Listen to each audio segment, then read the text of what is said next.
Prenez avec moi dans Colossiens au chapitre 3. Colossiens chapitre 3. Probablement qu'il y a du monde qui sont comme « Yes! » Et probablement qu'il y en a qui font « Oh oh! » Mais avant de plonger dans le texte, avant de commencer le message, j'aimerais ça qu'on puisse se présenter une fois de plus devant notre grand Dieu en prière. Seigneur, on vient devant toi parce que tu nous invites en ta présence. Combien c'est excitant que tu nous invites dans ta présence. Et on joint aux anges, clairement, et on joint à tous ceux qui nous ont précédés durant la journée, différentes places sur la terre, à cette symphonie d'adoration, de louange. Seigneur, on est un peu partout en Occident présentement, en Amérique du Nord, en train d'élever ton nom, parce que tu es digne, parce que tu es notre Dieu, parce que tu es notre Créateur, parce que tu es notre Rédempteur. Tu nous as aimés en nous créant, tu nous as aimés en nous sauvant. Tu nous as aimés, Seigneur, chaque respire de notre vie. Combien tu es digne d'être adoré. Seigneur, quand on fait juste réfléchir qui tu es, tu as tout créé à partir de rien. Il n'y a personne qui peut faire ça. Il n'y avait rien. Et toi, tu as créé tout ce qu'on connaît. Wow! Tu as créé la simplicité du système solaire. Beaucoup de sarcasme ici, Seigneur. Et la complexité de chaque animal et bactérie et être vivant. Seigneur, tu es un Dieu tellement grand, mais tu es aussi un Dieu tellement près. Tu connais le nombre de nos cheveux. Tu connais, ta parole nous dit que tu connais ce qui va sortir de notre bouche avant même que ça sorte parce que tu connais nos cœurs. Seigneur, tu es dans l'infiniment grand, puis tu es dans l'infiniment petit. Et tu es dans nos cœurs, dans nos âmes, tu nous lis, tu nous connais. Combien c'est rassurant et combien ça fait peur. Ça fait peur parce que tu vois à quel point on est pécheur, mais combien c'est rassurant parce que tu nous aimes, parce que Christ a justement lavé nos péchés. Et tu sais exactement ce qu'on a besoin. Charles-Étienne, tantôt, a parlé de t'offrir nos cœurs, que tu viennes la façonner avec ta parole. Et c'est ce que je te prie ce matin. Que tu viennes façonner nos vies, façonner nos façons de penser. Que tu viennes, Père éternel, nous révéler à quel point tu es un Dieu extraordinaire. Que ce ne soit pas à propos de Simon qui enseigne quelque chose, mais que ce soit à propos de ton Esprit Saint qui prend ta parole et qui l'applique dans nos cœurs. Ah Seigneur, oui, on a besoin, j'ai besoin de toi ce matin. On parle d'un sujet hyper important. Alors, je ne te demande pas de m'assister, je te demande que ton Esprit Saint se présente à 100%, dans chaque aspect, dans ma vie, dans nos cœurs, dans cette Église. Seigneur, glorifie ton nom. Et je te prie au nom de Jésus. Amen. La dernière fois, on avait parlé de la soumission de la femme, que la femme devait être soumise à son mari. Si vous ne l'avez pas entendu, je vous encourage à aller le lire. Ça va jeter une lumière sur ce qu'on va voir ce matin. Si vous vous en souvenez, il y a 2 semaines, je me suis surtout adressé aux femmes. Ça donne bien parce que Dieu s'adresse aux femmes. Femmes, soyez soumises à vos maris. Donc, c'était de soi que ça s'adressait aux femmes. Aujourd'hui, c'est la suite. En verset 19 du chapitre 3. Marie, que chacun aime sa femme et ne s'aigrisse pas contre elle. Je ne vous mentirai pas, mesdames, aujourd'hui, je vais plus m'adresser aux messieurs. Parce que la demande est faite au mari. Tous ces enseignements-là au niveau de la vie communautaire, de la vie en couple, de la vie en famille, ça rentre dans des enseignements de notre nouvelle identité qu'on a commencé au chapitre 3, versets 1 à 4. La vie en Christ, c'est tellement loin de ce qu'on connaît, notre être naturel. La vie en Christ, c'est tellement plus grand, c'est tellement différent.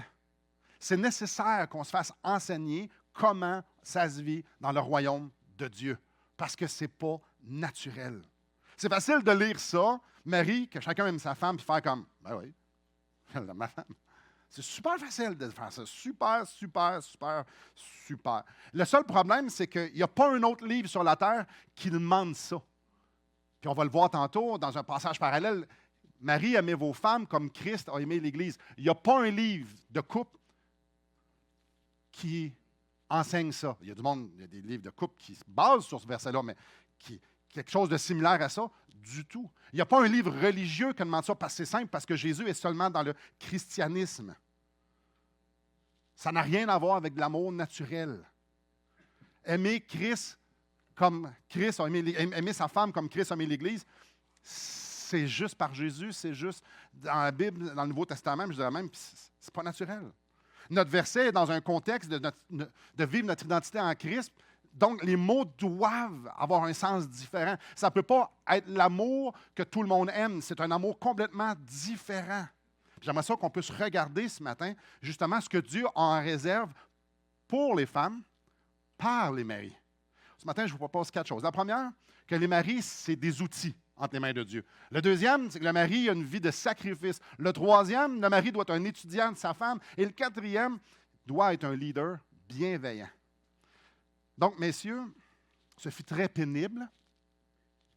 Vous allez comprendre pourquoi. Mais combien libérateur, vous allez aussi comprendre pourquoi.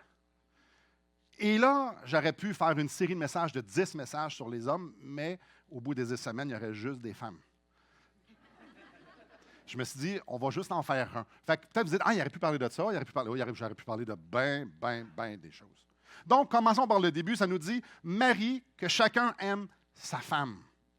Aime ta femme. Le verbe amour ici en grec, c'est agapéo, ou l'agapéo, c'est la racine du mot ici. Ce qui signifie un genre d'amour que tu prends une décision d'aimer. Donc, peu importe ce que ça va te coûter, d'une façon sans réserve, je décide d'aimer la personne.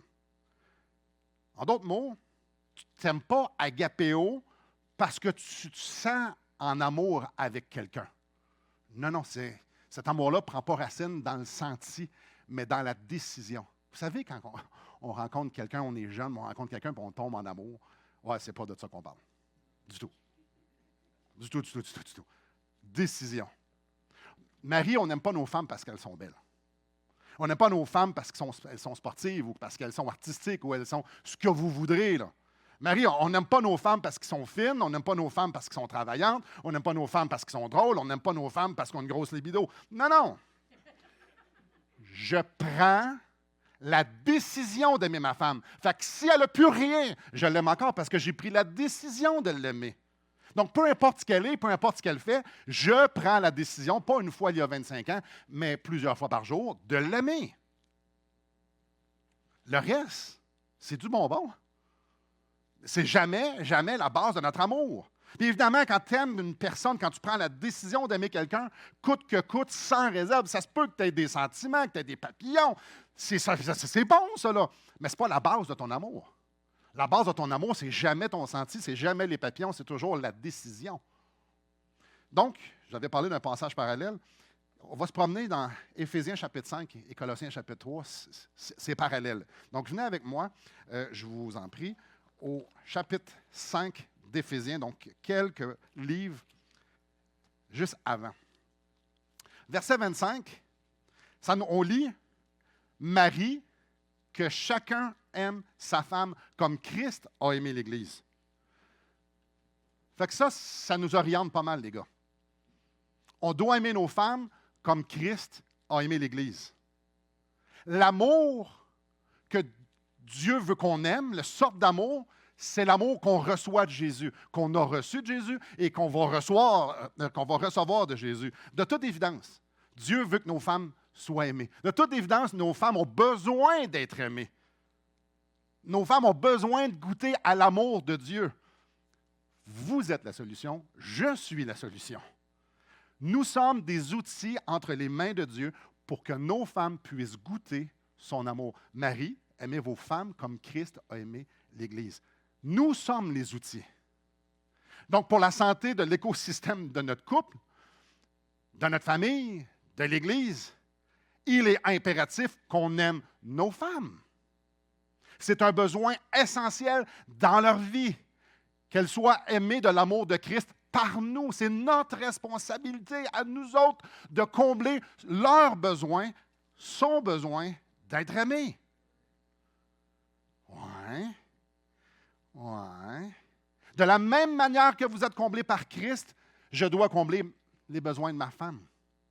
De la même manière, parce que je dois l'aimer comme Christ m'a aimé, nous a aimés. On va juste aller un petit peu plus loin.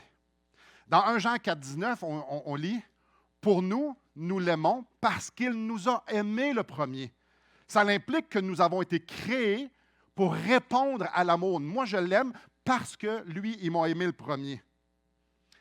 Ça implique aussi que si j'aime mal ma femme est en danger.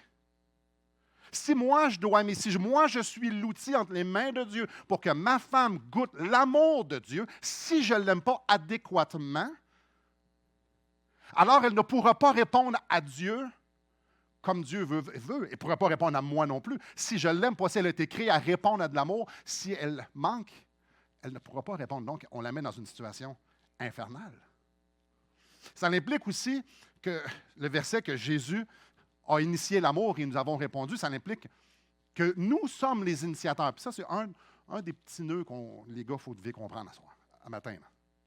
Christ, c'est le chef de l'Église. C'est lui l'initiateur parce que c'est lui le chef. C'est lui qui nous a aimés le premier. Puis dans Éphésiens 5, 23, ça me dit que je suis le chef de ma femme à l'image de Christ, c'est le chef de l'Église. Alors, c'est moi, dans mon couple, qui a la responsabilité d'initier l'amour. C'est moi le chef, c'est moi qui ai la responsabilité, comme Jésus. Jamais, jamais, jamais, jamais on devait attendre d'être aimé, d'être respecté avant d'aimer notre femme comme Christ aimait l'Église. Je prends la décision d'aimer ma femme parce que Dieu me le demande. Je prends la décision d'aimer ma femme parce que Jésus m'aime, puis ma fontaine d'amour est bien pleine. Jésus l'a remplie sur un moyen temps. Alors, je ne peux pas faire autrement que de lui partager. Je prends la décision d'aimer ma femme parce qu'elle en a besoin. Puis parce que c'est moi l'outil. Je l'aime. J'espère que vous voyez l'ampleur de la responsabilité. Nos femmes veulent et ont besoin, et Dieu a décrété que c'était nous. Ça passait par nous. Nous sommes les outils entre les mains de Dieu pour mettre un visage, pour mettre des mots, pour mettre des actions sur son amour pour elle. Je vous répète ça. Je suis l'outil entre les mains de Dieu pour mettre un visage, un mot, des actions sur l'amour que Dieu a pour elle. J'ai la responsabilité de rendre concret l'amour de Dieu pour ma femme. Parce que quand elle va se sentir aimée, elle va aimer Dieu et elle va m'aimer moi. C'est moi le chef, c'est moi qui initie l'amour. Ça, c'est le premier point, quand même assez facile. On y va avec le deuxième. Le mari et sa vie de sacrifice. Il n'y a pas de meilleure photo que de regarder à Jésus pour comprendre ce que c'est qu'aimer. On va finir le verset 25 d'Éphésiens 5. Marie, que chacun aime sa femme comme Christ a aimé l'Église et s'est livré lui-même pour elle. Jésus s'est livré lui-même. L'emphase ici est clairement sur le sacrifice ultime. On est en train de parler de la croix ici. Mais n'oublions pas que la vie de Jésus entière, c'est un sacrifice. L'incarnation, c'est un sacrifice. Tout est un sacrifice dans la vie de Jésus. La Bible nous dit qu'il n'y avait même pas un lieu pour poser sa tête. Il était tellement occupé, il était tellement occupé à toujours penser aux besoins des autres. Ça nous dit qu'il n'est pas venu pour servir, mais pour être servi, mais pour servir. C'est lui qui servait, lui le roi des rois, lui le créateur. C'est lui qui servait fatigué, qui servait quand il mouillait, qui servait quand il était tout seul, il servait les gens qui ne l'aimaient pas, il a servi Judas. Pourquoi il servait autant? Parce qu'il ne pouvait pas s'empêcher, il était toujours en train de penser aux besoins des autres. On peut le lire dans les évangiles, il était près des gens qui étaient dans le besoin. Quelqu'un dans le besoin, il est là. Quelqu'un lui demande de quoi, il est là. C'est simple, il est toujours en train de penser aux besoins des autres. Il n'y avait pas de village trop loin, il n'y avait pas de questions trop niaiseuses, il n'y avait pas de service trop grand. Non, il est toujours en train de penser aux autres. Il est toujours en train d'essayer de combler les besoins. Il n'essaye pas, il le fait.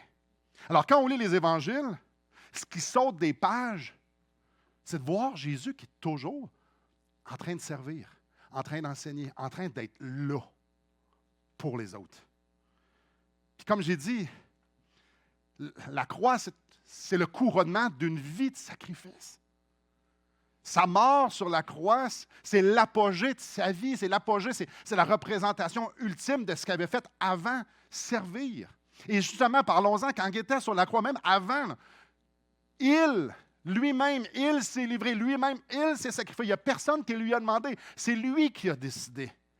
de recevoir les pires sévices. C'est lui qui a volontairement s'est mis à une place où il pouvait être humilié. C'est lui qui volontairement a renoncé à sa vie. Pourquoi? Parce qu'on en avait besoin. Il fallait qu'il meure sur la croix pour me sauver puis te sauver. La vie de Jésus était pour son Père. La vie de Jésus était pour nous.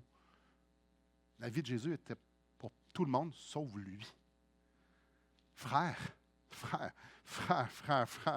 C'est comme ça que Dieu veut qu'on aime nos femmes. C'est de même. L'amour en action produit toujours une vie de sacrifice. Quand tu aimes quelqu'un de cet amour-là que Jésus nous a aimé, tu es toujours en train de penser aux autres. Toujours. Le but, c'est que l'autre se sente bien. Le but, c'est que l'autre sente l'amour de Dieu. Je suis toujours en train de... Donc, quand Dieu produit cet amour-là en dedans de moi, c'est juste ça qui sort. L'amour que Dieu veut qu'on aime nos femmes, ce n'est pas donnant-donnant. Ce n'est pas un amour conditionnel. Ce n'est pas un amour, si je le sens, je vais t'aimer. Là, je me sens pas bien, fait que je ne t'aimerai pas. Non. Ce n'est pas si j'ai le temps. Là, je n'ai pas le temps de ce temps-ci de te montrer que je t'aime, mais écoute, tu dois comprendre. Non. Il me semble de voir Jésus faire comme, là, je n'ai pas le temps de vous aimer, guys, il faut que je travaille. C'est-tu le Jésus qu'on connaît, ça? Non, pas en tout. Pas en tout. Grosso modo, ce que je suis en train de lire ici, là, soit que ce soit dans Éphésiens chapitre 5, ou soit que ce soit dans Colossiens chapitre 3, c'est Simon, ça m'interpelle. Moi, Simon, ta vie est pour Élise. Quoi? Oui, ma vie, tout à propos de moi, je ne suis pas ma femme. Pour qu'elle sente l'amour de Dieu, ma vie est pour elle. Ouais.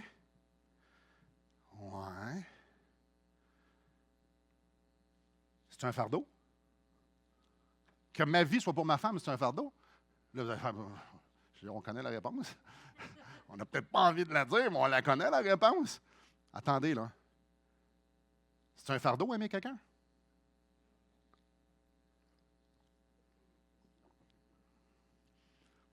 Il y a des bons étudiants qui donnent les bonnes réponses. C'est un fardeau, aimer? Comme Jésus a aimé? Et peut-être qu'il y en a des pragmatiques ici d'entre nous qui disent, sinon, non, mais précisément, dans quelles circonstances qu'il faut que je me sacrifie? C'est-tu quand il est fatigué qu'il faut que je me sacrifie? C'est-tu quand il est triste qu'il faut que je me sacrifie? C'est-tu quand il est débordé que je me sacrifie? Quand est-ce que je dois me sacrifier? Bien, ça commence quand tu as dit oui, je le veux. Puis ça finit quand les lumières se ferment et tu rencontres ton Sauveur. Écoutez ça, messieurs, pour vous. Il y a 2 semaines, je parlais aux femmes. Cette semaine, c'est à vous. C'est à moi. Le mariage, c'est une vie de sacrifice pour sa femme. C'est ça. Comme Jésus s'est sacrifié pour vous, pour moi, c'est la même chose, c'est le modèle. La bonne question qu'on devrait se poser, c'est quand est-ce que je devrais faire goûter Jésus à ma femme? La bonne réponse, c'est toujours. Là, c'est peut-être vous dites, hey, c'est lourd, c'est pesant. Oui. Il en reste 2 points. Ça va être court, très percutant, mais ça va être plus court. On est encore dans Éphésiens. Le mari doit être un étudiant de sa femme. Et je vais lire à partir du verset 26 jusqu'à 29. Afin de la sanctifier en la purifiant et en la lavant par l'eau de la parole, pour faire paraître devant lui cette Église glorieuse, sans tache, ni ride, ni rien de semblable, mais sainte et irréprochable. C'est ainsi que le mari doit aimer sa femme comme son propre corps. Celui qui aime sa femme s'aime lui-même, car personne n'a haï sa propre chair, mais la nourrit, en prend soin, comme Christ le fait pour l'Église. Il la nourrit, puis en prend soin, comme Christ le fait pour l'Église. Avez-vous remarqué les points que Jésus a comblés? Les besoins qu'il a comblés? Nous avions un besoin d'être purifiés. Ça a été comblé. Nous avions un besoin d'être mis à part. Le texte nous dit, ça a été comblé. On avait un besoin que nos taches et nos rides et les choses semblables soient éliminées. C'est ce qui est arrivé. Nous avions un besoin d'être rendus saints et irréprochables. C'est ce qui est arrivé. Tous ces besoins-là ont été comblés à la croix. Encore une fois. Toute la vie de Jésus, c'était de combler les besoins. Là. Les démoniaques. Combien de démoniaques ont été libérés par Jésus? Les malades de toutes sortes, que ce soit des malades à l'intérieur de eux ou les malades des quadraplégiques, des aveugles, des sourds, il y en a. Ceux qui ont faim. Jésus a rempli même l'estomac des gens. Les pécheurs, leurs besoins ont aussi été répondus parce qu'il est mort pour eux. Et les gens qui avaient soif de Dieu, Jésus répondait à leurs besoins aussi parce qu'il les enseignait. Donc, que ce soit des besoins émotionnels, que ce soit des besoins spirituels ou que ce soit des besoins physiques, Jésus savait toujours quoi faire. Jésus savait toujours comment le faire pour répondre aux besoins. Jésus savait toujours quoi faire. C'est ça notre modèle, messieurs. Nourrir et prendre soin. Toujours. Une des choses que je n'aime pas entendre, mais genre vraiment pas,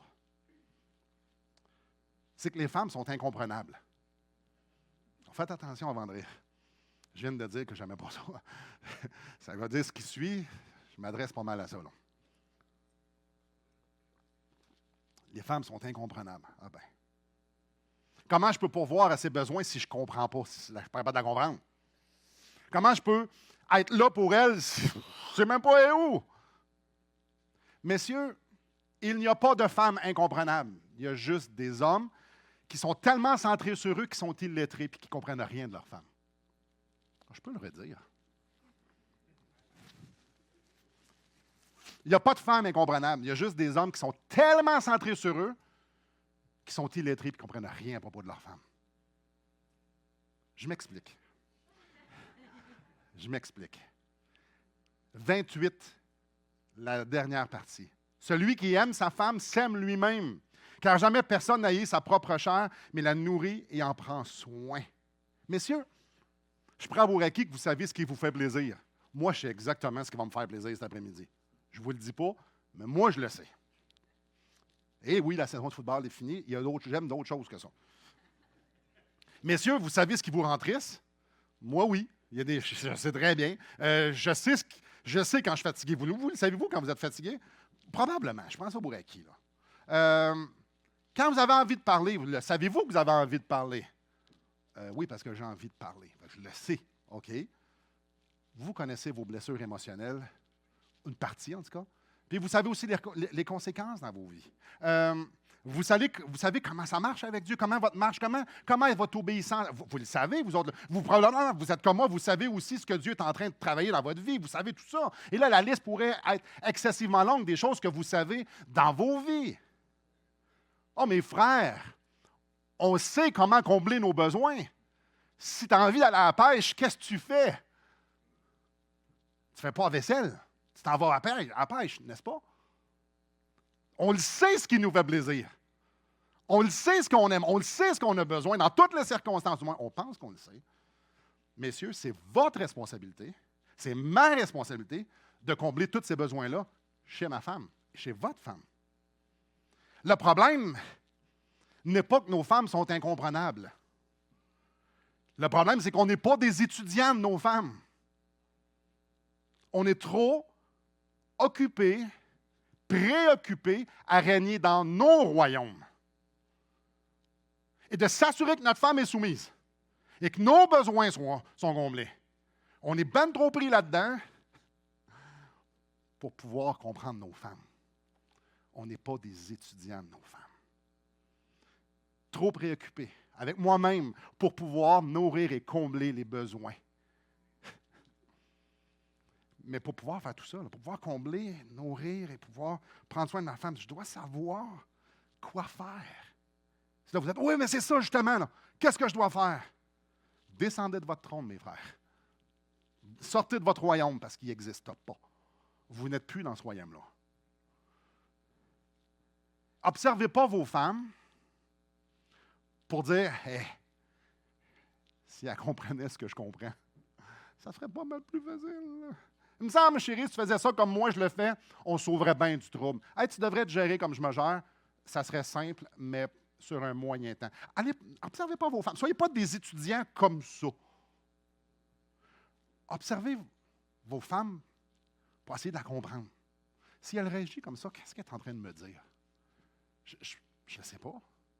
Je vais poser une question. Ça a l'air simple, hein? Tu es allé à l'école pour dire d'en faire la même.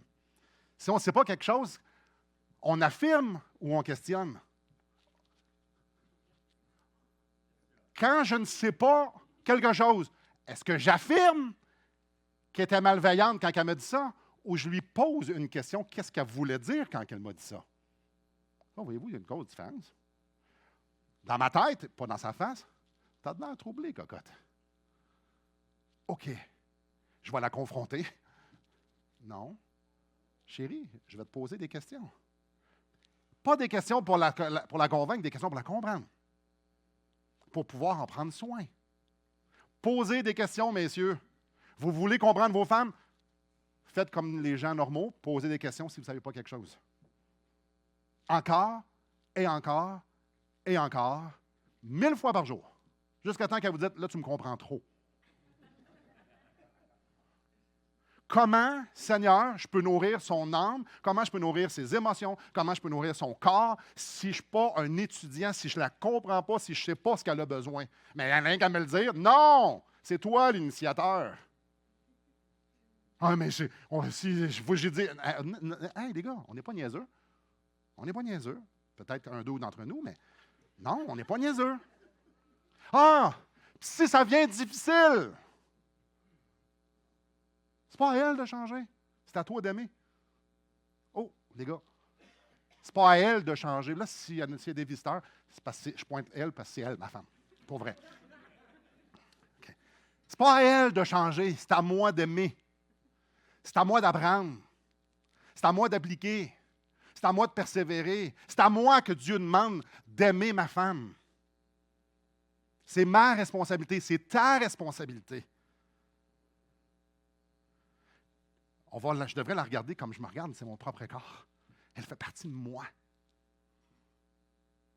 Je devrais combler ses besoins comme je comble des miens. La seule différence, c'est que je devrais combler les siens en premier, parce que ma vie, c'est une vie de sacrifice.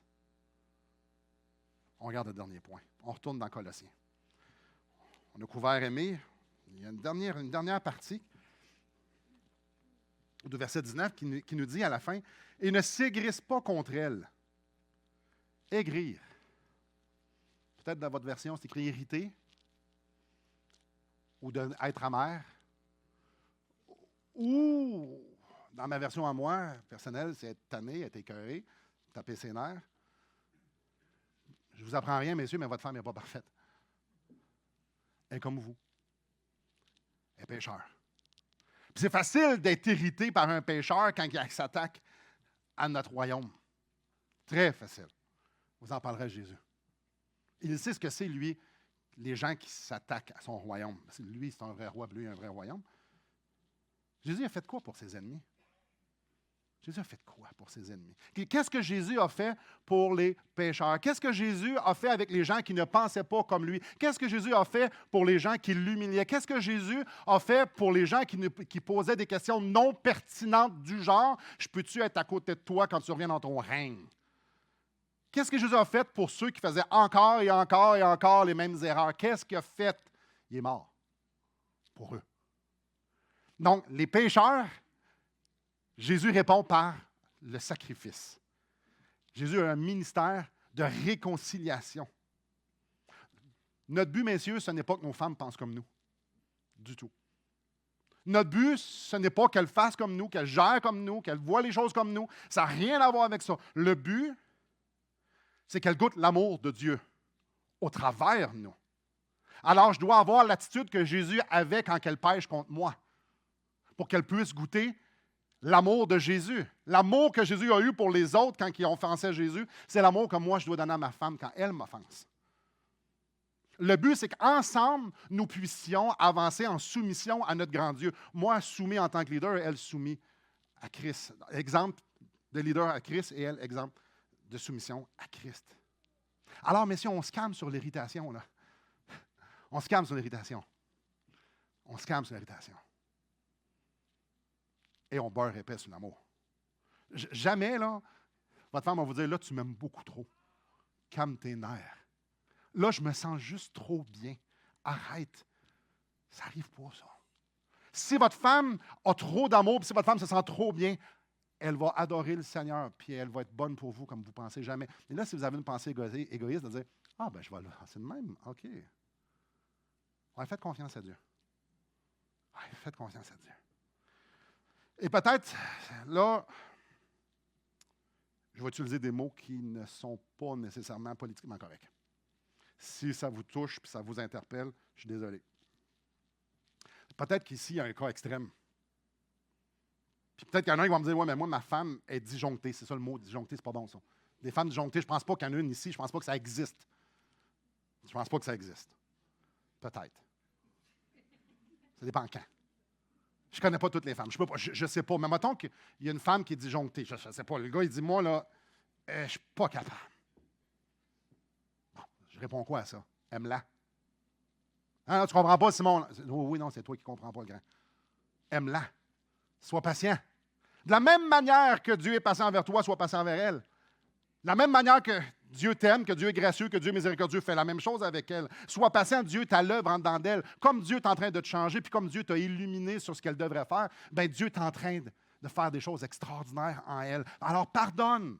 Ta femme, ça ne suit pas, là. Les fils se sont détruits. Pardonne. Sacrifie-toi pour elle. Aime-la. Passe à autre chose. Souviens-toi que ses besoins, c'est ta priorité. Et c'est non conditionnel. Ta femme est disjonctée. Hey, le grand, pointe-la vers Dieu. C'est Dieu qui a le besoin, pas de se conformer à toi. Dieu. Dieu. Un mari doit être reconnu comme un homme bienveillant, qui fait du bien, même lorsqu'il est offensé. Même quand ça va vraiment pas bien. L'homme aime. Savez-vous pourquoi? Parce que son exemple fait ça. Son exemple, c'est Jésus. Alors, je vous amène quelques réflexions ici, mais en commençant, légère révision. Super rapide. Marie, c'est un outil. Nous sommes l'outil entre les mains de Dieu pour que nos femmes puissent goûter l'amour de Dieu. Deuxième point qu'on a vu, ma vie, c'est un sacrifice pour que ma femme goûte l'amour de Dieu. Je suis un étudiant. Je dois observer, étudier, apprendre, appliquer envers ma femme pour pouvoir répondre à ses besoins. Parce que c'est ça que Dieu veut pour elle. C'est ça que Dieu veut pour moi. Je dois être un leader bienveillant. Alors, quand elle est pécheresse, puis elle l'est une fois de temps en temps, alors je fais la même chose que Jésus. J'ai l'attitude de Jésus. Mesdames, là, c'est à moi, là, c'est à vous. C'est comme ça que Dieu veut que vous soyez aimés. Alors, s'il y a une femme ici qui dit, moi, je vais marier quelqu'un de pas sauvé, tu ne pourras jamais goûter à ça. Mais ça vous montre à quel point Dieu vous aime. Il y a un plan précis dans son royaume. Et l'homme n'a pas ça. Il y a un plan précis. Dieu attitre une personne précise pour que vous soyez aimés d'une façon spéciale. Dieu vous aime de même. Il n'y a personne d'autre que ça. Personne d'autre. C'est quelque chose, hein? Ma chérie, merci d'être indulgente, gracieuse et très patiente. Parce que si vous êtes comme moi, messieurs, moi, je n'ai pas de note de passage. Peut-être vous vous sentez comme moi, puis écrasé devant un fardeau impossible à porter. Puis si vous vous sentez comme oppressé, que c'est énorme, puis c'est ben trop lourd, vous avez compris. Puis si vous pensez que vous êtes bon, vous n'avez rien compris. C'est impossible pour un homme d'aimer comme ça. Je le répète, c'est impossible pour un homme d'aimer comme ça. Alors, allez pas, messieurs, aller acheter un livre de couple. Là. Non, la solution n'est pas là. Alors, regardez pas votre femme et dites, là, il va falloir que tu me montres comment. Non, fais pas ça. La solution n'est pas là. Messieurs, c'est impossible. Si vous sortez d'ici, c'est comme, ouais. Non, vous perdez votre temps. Non, vous n'avez pas ce que ça prend. Ni moi, ni vous. Personne. Mais étant donné que c'est Dieu qui le demande, étant donné que Dieu a décrété que j'étais un outil de choix entre les mains de Dieu pour ma femme, de fait que ça, là, c'est le plan dans les dynamiques de couple dans le royaume de Dieu. Là. Le fait que ça soit si haut dans l'agenda de Dieu, Dieu ne demande pas l'impossible. Dieu, il sait à quel point on est cabochon dans l'amour. Il sait qu'on est centré sur nous autres. Là. Il ne nous demandera jamais ça. Là. Mais Dieu a pourvu pour qu'on puisse le faire, par exemple. le fruit de l'esprit, c'est quoi le premier? L'amour. L'amour. Le fruit de l'esprit, c'est l'amour. Dieu veut manifester en moi cet amour-là. Dieu veut ça. Dieu veut ça.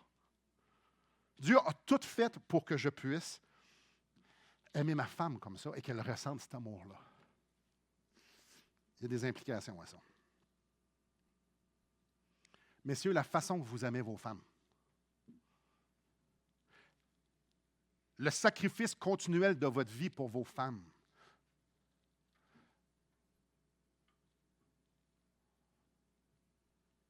démontre, est une belle photo de où est-ce que vous en êtes avec Dieu. La place que vous laissez à l'esprit, vous transformez. C'est un beau miroir. La façon que j'aime ma femme, à l'image de Christ, démontre ma marche avec Christ. Messieurs, c'est le temps de se réveiller. Excusez-moi, je vais être un petit peu plus torqué ici. C'est le temps de se réveiller, messieurs. C'est le temps. C'est le temps je l'ai dit tantôt, de descendre de notre trône. C'est le temps de commencer à aimer. Ce n'est pas le temps d'être négligent. C'est assez. Là. Les raisons, oui, mais ma femme, mais moi, je n'ai pas été aimé, mais moi, hey! C'est assez, les gars. Là, on se dit, on parle entre gars. Là. C'est assez. C'est assez, les excuses. Là, on est devant Dieu, puis Dieu me demande de l'aimer. C'est assez, les excuses. C'est assez. On fait quoi si on n'est pas bon? On fait quoi si on a de la misère? On fait quoi si on regarde en arrière et on n'a pas été parfait? Qu'est-ce qu'un bon leader fait? Prends responsabilité. Chérie, je suis mauvais. Je ne suis pas l'homme que Dieu veut pour toi. De moi, tu ne reçois pas l'amour que Dieu veut te donner. Je te demande pardon. Un bon leader fait ça. Après ça, on fait quoi? Vous implorez la grâce auprès de votre femme d'être patiente. Pas après vous, après Dieu. Parce que vous êtes long à changer. On fait quoi? On arrête d'être négligent, puis on court vers Dieu. Je répète, arrêtez, j'arrête d'être négligent, puis je cours vers Dieu pour qu'il puisse me donner ce qui est nécessaire pour qu'enfin elle puisse être aimée comme Dieu veut qu'elle soit aimée. Tous les jours. Tous les jours. Si je ne suis pas capable d'obéir à Dieu, puis Dieu me dit, si tu viens à moi, je vais le produire en toi, on devrait être des leaders spirituels. Nous sommes appelés à être des leaders spirituels. Et un leader spirituel ne peut pas demander à personne de sauter plus haut que lui. Les gars, sautez-vous haut. Nous sommes appelés à concrétiser, à mettre des mots, à mettre des images à nos femmes, au monde entier. L'amour de Dieu. On doit se coller. Arrêtons d'être négligents et de donner des excuses. Let's go. Let's go. On y va. Mesdames, je reviens à vous. De la même manière que la soumission, Dieu s'adresse à vous. Ce n'est pas à votre homme, je vous ai dit il y a 2 semaines, messieurs, parlez pas à votre femme de soumission. Dieu va être capable de s'en arranger. Quand je dis de ne pas en parler, de ne pas l'imposer, c'est Dieu qui s'adresse à votre femme. Mais ici, mesdames, c'est Dieu qui s'adresse à nous. Allez pas dire à votre homme, ouais, en tout cas, tu as besoin, toi, de pratiquer un petit peu. Hein? Allez pas dire à votre mari qui est poche, il le sait. Puis si vous ne le savez pas, venez me voir, messieurs, j'ai plusieurs exercices. Messieurs, mesdames, parlez-en pas à votre mari. Dieu va y dire. C'est à lui. Regardez ce qui est écrit. Marie, que chacun aime sa femme. Dieu s'adresse aux hommes. Laissez les hommes gérer leur relation avec Dieu. Priez pour lui, comme lui il va prier pour vous. En conclusion, dans le royaume de Dieu, tout est différent. C'est une autre vie. Aimer nos femmes comme Christ a aimé l'Église. Être soumise à son mari. Mais qu'est-ce que c'est ça? C'est le plan parfait et infiniment sage de Dieu. Notre salut ne se limite pas à avoir le pardon des péchés. Notre salut ne se limite pas à avoir un laissez-passer pour le ciel. Le salut implique une nouvelle vie, une nouvelle identité, un nouveau royaume, un nouveau roi, des nouvelles façons de parler, des nouvelles façons d'agir. C'est tout est nouveau. Dans le royaume de Dieu, c'est une vie dépendante à Dieu. Dans le royaume de Dieu, ce n'est pas moi qui produis la vie, c'est lui qui la produit en moi. Dans le royaume de Dieu, c'est par la puissance du Saint-Esprit qu'on obéit à Dieu. Dans le royaume de Dieu, c'est par la puissance du Saint-Esprit qu'on aime, qu'on pardonne, qu'on a de la joie. Dans le royaume de Dieu, c'est l'Esprit de Dieu qui produit la vie en nous. Parce que si l'Esprit de Dieu ne manifeste pas sa puissance en nous, la seule chose qu'on est capable de faire, c'est vivre comme avant. Sans la puissance de l'Esprit de Dieu, on peut juste vivre notre ancienne vie. On fait quoi? Courons vers Dieu. Soumettons notre vie à Dieu. Saturons-nous de la présence de Christ. Soyons sensibles à la direction de l'Esprit Saint. Ayons une vie de repentance. Enlevons les choses de nos vies. Puis je suis tout en train de repasser ce qu'il y a dans le chapitre 3. Sortons nos vies des poubelles parce que les poubelles nous mettent un obstacle à ce que je puisse être sensible à Christ, à comprendre quelle est la volonté parfaite de Dieu. Alors, sans Dieu, sans l'Esprit de Dieu, on ne peut rien faire. Mais avec l'Esprit de Dieu, par exemple, avec l'Esprit de Dieu, on peut faire des exploits. Avec l'Esprit de Dieu, on peut devenir des personnes complètement différentes. Avec l'Esprit de Dieu, tu peux être un persécuteur d'Église et devenir l'écrivain de 13 livres du Nouveau Testament. Je parle de Paul. Avec l'Esprit de Dieu, le pire mari devient le meilleur, la pire femme devient la meilleure. Avec l'Esprit de Dieu, il n'y a aucune limite à ce qu'on peut faire dans le royaume de Dieu. Donc, peu importe à quel point vous êtes incompétent, peu importe à quel point vous êtes brisé, peu importe à quel point vous êtes nul dans la communication, peu importe les excuses que vous vous donnez, Dieu est suffisant. L'Esprit de Dieu est suffisant. Alors, tout ce que j'ai besoin de faire, c'est de courir à lui et de dire, prends ma vie, prends-la. S'il faut que je me donne ma vie en sacrifice pour elle, alors je vais la donner en sacrifice pour toi, pour que je puisse recevoir ce que j'ai besoin pour elle. Et si vous cherchez la pilule pour que ça arrive de même, vous me direz où si vous la trouvez, parce que c'est un processus qui prend toute la vie. Le Saint-Esprit nous construit. Le Saint-Esprit nous transforme. Il nous apprend à marcher, notre foi grandit, notre amour grandit, tout ça grandit. Alors, on se met à commencer tout de suite. Nos femmes en ont besoin. Dieu nous le demande. Et la meilleure chose qu'on ne peut pas faire, c'est d'offrir notre vie.